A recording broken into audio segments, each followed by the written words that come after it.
Today we're going to be topping off the brake fluid.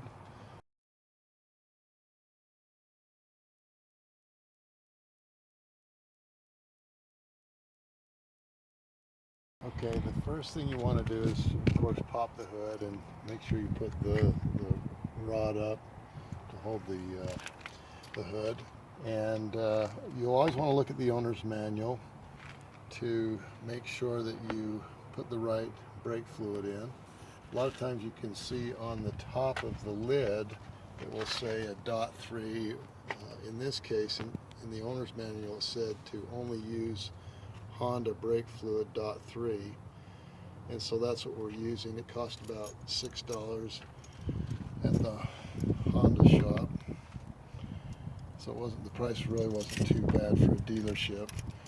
But you'll want to look, and you can see that there's a maximum level here, and you can see we're quite low. One of the things you want to do before you start filling it with the brake fluid is you want to wipe the top off. Make sure that's clean so when you take it off, none of it falls into the reservoir. You then go ahead and unscrew the lid, and in the container we'll usually have a little foil protector on the top. I just usually take a key and puncture it and then pull it off. And you can also see that there's a little plastic seal.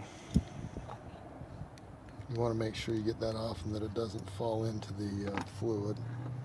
And then you just go ahead. It's good to use a funnel. I'm not going to use a funnel this time.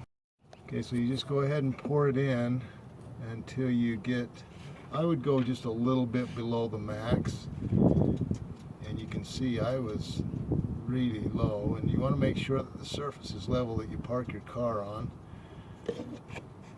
And I'll probably just go a little bit more.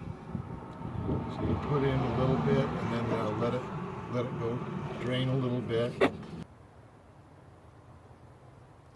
So we're just right about the top, and that looks like that's going to do the job. We'd really love it if you would subscribe. Big Al Repairs. Thank you.